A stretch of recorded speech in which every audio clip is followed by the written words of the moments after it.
A ver, con todo el respeto, hablemos del Bebechito. Me dicen que es con CH, que no es el Bebecito.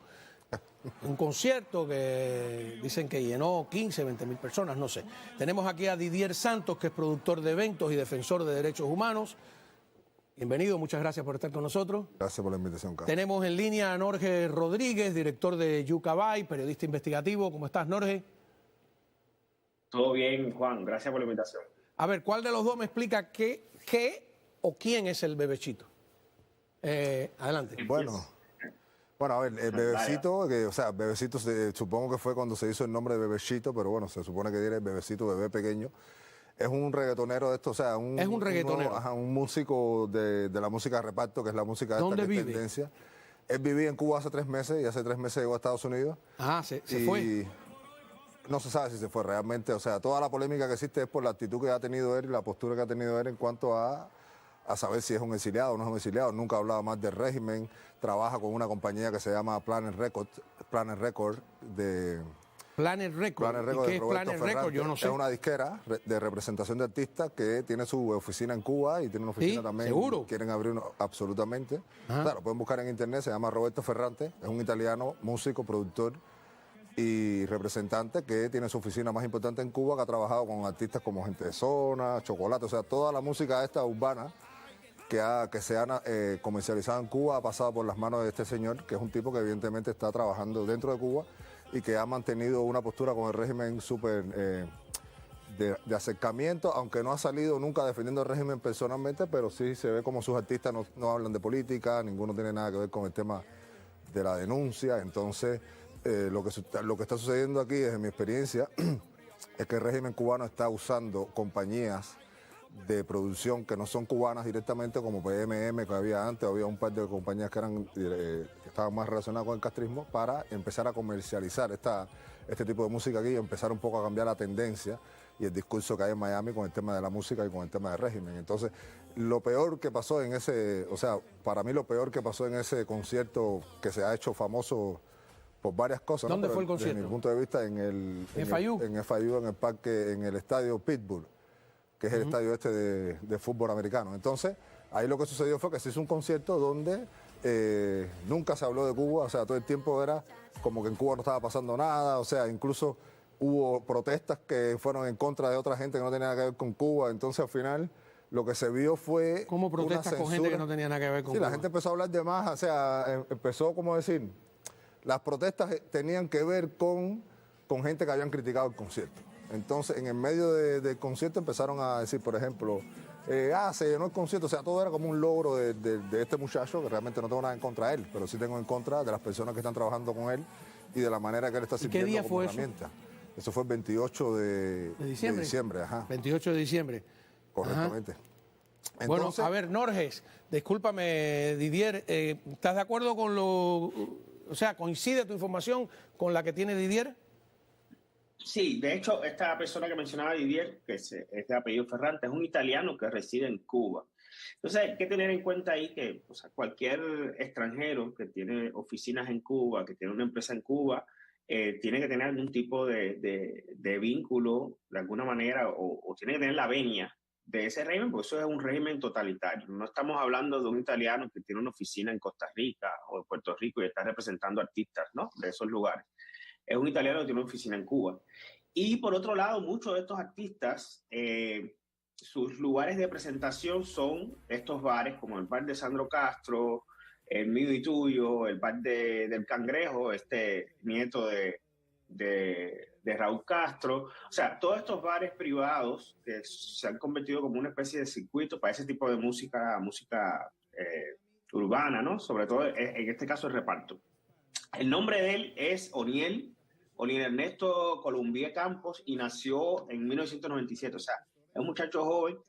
Aquí una de las cosas que veo, y sobre todo vi en los últimos, digamos, 4 años, ¿no?, hay que decirlo así, que se facilitó, y ese es otro tema, sobre todo teniendo en cuenta que estaban hablando en el segmento anterior sobre este representante del gobierno de Estados Unidos en Cuba, que funge como embajador, ¿no?, es el encargado de negocio, que está aquí en Miami. Hay que tener en cuenta que durante estos 4 años se facilitó mediante visa. Yo no sé si él vino realmente con visa, pero hay un grupo de artistas, incluso artistas de este género, a los que le facilitaron visa, porque se estaba intentando hacer lo que se hizo. El intercambio cultural por otras vías. Exacto, exacto. De hecho, recuerda que fueron a Cuba varios artistas norteamericanos. De hecho, se intentó que fuera Norah Jones y por protestas que hubo en las redes sociales de la sociedad civil, del exilio, al final ella terminó suspendiendo ese concierto. Pero hay un grupo de personas radicadas aquí en Estados Unidos que, bueno, funcionaron, o sea, trabajaron en función de eso, de impulsar eso, y la embajada funcionó como, de hecho, habían algunos eventos que eran organizados y apoyados por la embajada, los eventos en Cuba. Luego eso tiene una contraparte, como lo tuvo en 2014, que era traer personas desde Cuba que vinieran a Estados Unidos, y con la misma historia. Esto pasó ya, tú tienes que recordarlo. Muchos venían a Estados Unidos y no hablaban no hablaban de política. Si le hacías una pregunta, incluso gente que después ha tenido un posicionamiento más frontal con el régimen, en ese momento pues era de las condiciones que muchas veces ponían, incluso para ir a programas de televisión. Bueno, aquí estuvo Buena Fe, hay que recordar eso, ¿no? En esa época estuvo aquí Buena Fe y fue a varios canales de televisión. Entonces, y la Colmenita le dio la vuelta, que deberían ser acusados de abuso infantil, ¿no? De adoctrinar a los menores. Total. Entonces, yo creo que en estos 4 años se intentó con ese tema, se intentó también con el tema de las MIPYME. Por suerte, estábamos muchos avisados, ¿no? De que ya ellos era como que estaban reciclando un plan que habían implementado en otro momento, y bueno, ya estábamos todos avisados. Con Norah Jones pasó que se suspendió, y realmente eso no tuvo todo el impacto. Esta historia que mencionaba Didier, de lo que pasó en el concierto, lo que gritaron fue, una de las personas que estuvo cuestionando el concierto fue Alessandro Otaola, o sea, el influencer, y terminaron gritando en contra 20.000 personas que muchos de ellos pues vinieron hace poco de Cuba, probablemente, vino más de 1 millón de cubanos, terminaron gritando en contra de una persona que forma parte de la comunidad, más allá de las diferencias o la discrepancia que puedan tener muchas personas con él, forma parte de la comunidad del exilio. Entonces, y esta persona, además, que participó en el concierto, o sea, el artista, nunca ha tenido declaraciones de ningún tipo. Yo no sé si tiene visa, pero lo que sí sé es que este grupo de personas que está detrás porque es él y hay otros grupos de artistas también que han venido en los últimos tiempos, que tampoco, recuerdo un incidente también con Charlie y Jairo, hubo una polémica también, que son también artistas de la misma, creo que son de Planet Records también. Planet Records, sí, correcto. Y también le hicieron una pregunta, le preguntaron por los presos políticos, y ellos se negaron a hablar, y hubo un intercambio. Por ahí hay un video sobre eso. Entonces te das cuenta que yo creo que lo que estaba intentando el régimen con todo esto era mermar el efecto Patria y Vida. Yo le llamo así por todo lo que sucedió con la música urbana, y eso hay que tenerlo en cuenta. O sea, el régimen siempre ha querido controlar ese tipo de música, que sale de los barrios, de donde la gente la está pasando peor en Cuba, de los barrios más pobres, y ellos han buscado la manera de controlar. Inicialmente querían censurar ese tipo de música, hasta que se dieron cuenta que lo mejor era controlarlo, sobre todo la que era menos política. El hip hop siempre fue más político. Ahí está Michael Osorio, que está preso, y hay otros exponentes del hip hop que siempre han sido, no sé, los aldeanos, que siempre han sido frontales. Pero este tipo de música, que es más, quizás un poco más comercial, ellos trataron de controlarla también. De hecho, a este chico hasta hace poco lo criticaron y lo censuraron, una canción de él que se llama Hacha, creo que fue, lo censuraron en la televisión. Él es el de Hacha, Dale Mocha y eso. Eso, sí. Y entonces fue censurado, sí, claro. Y resulta que ahora, como llenó el estadio y el estadio gritó en contra de una persona de acá de la comunidad, toda la prensa esa que criticó en aquel momento eso, salieron todos los voceros del régimen a apoyar que si Miami está cambiando. O sea, lo utilizaron rápidamente como una especie, o sea, como un arma de propaganda. Y es muy Y él no ha dado declaraciones, ¿no? Estaría bueno entrevistarlo. Él no ha dicho nada, él no ha tenido ninguna intención. No, pero digo, lo invitamos a que venga al programa. No, y no va a venir. ¿Por qué no va a venir?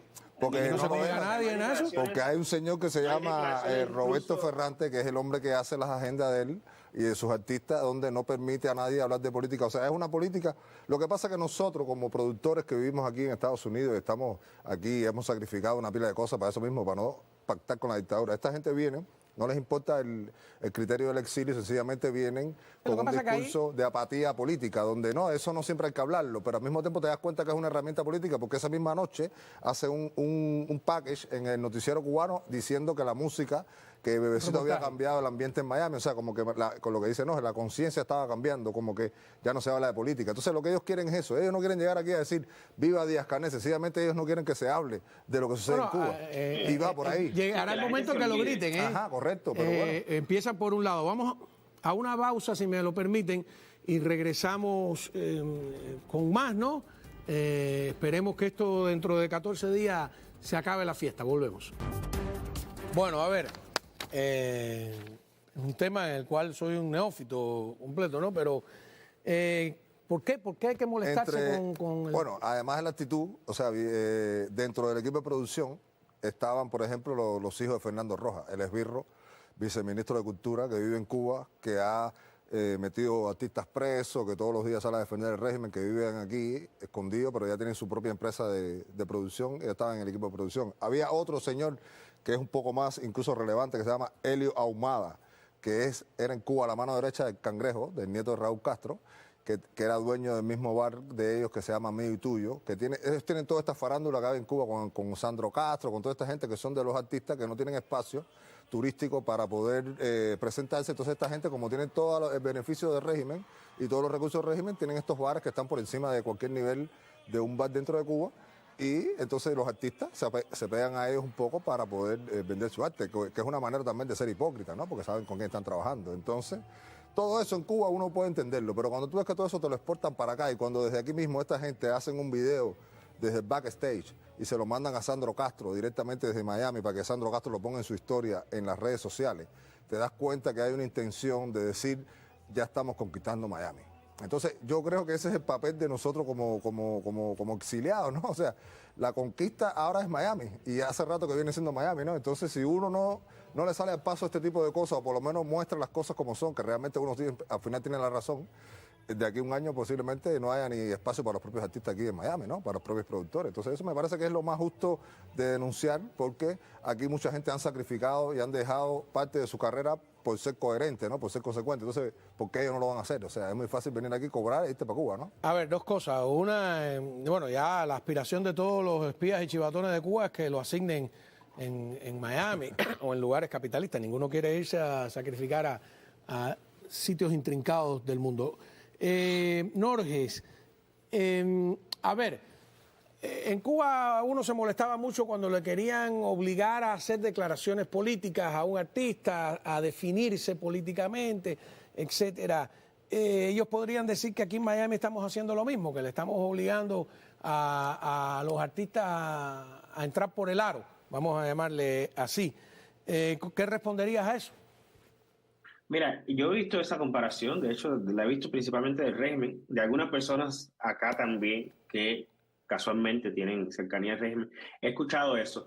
No es lo mismo. En primer lugar, en Cuba hay un régimen totalitario y eso tiene peso, ¿no? Si no entras por el aro, puedes terminar por el aro ese al que se refiere, puedes terminar en una prisión como está Luis Manuel, como está Michael, que son artistas que están presos, como estuvo La Bastida preso por no entrar por ese aro. Aquí simplemente esta persona tiene la opción de no, como lo hizo, o sea, no ha dado declaraciones, llenó un espacio en una universidad como es la FIU, que es un símbolo del exilio cubano. Bueno. Allí se gritó en contra de otra ola, dijeron sufrió otra ola, y eso no ha tenido consecuencias. O sea, esa comparación yo creo que no se sostiene. Si en Cuba, por escribir en redes sociales, por poner un meme en redes sociales, terminas preso. Hay personas presas ahora mismo por un meme en redes sociales. Por hacer una canción como Patria y Vida, terminas preso. Ahí está Mike, que es prueba de eso. Entonces, yo creo que esa analogía no, o sea, estamos en una sociedad en la que hay libertad y usted da un concierto, usted no quiere dar declaraciones, pero hay personas que le pueden exigir que dé declaraciones. Si usted quiere no la da, pero hay un grupo de personas que a lo mejor quieren que usted declare y lo van a expresar y tienen el mismo derecho que tiene usted a no decir nada. Oye, ¿y qué tiene atrás en la gorra? ¿Tiene un símbolo pro-palestino? ¿O pro-Jamás o algo así? Parecía ¿Sí? una cosa de No esta, sé, pero yo no creo sé. que es el diseño que se parece un poco. Habría que verlo ¿tú un poco crees? más detallado porque Bueno, creo averigüemos. Oye, pero muchísimas bueno. gracias, Didier. Norge, se nos acaba el tiempo, pero empieza el año, no se preocupen. Tenemos mucho más. Gracias a todos ustedes. Reiteramos la felicidad. Feliz 2025. Ustedes van a ver que viene suave y sabroso. Vamos Y allá. sin dictadura. Claro que sí.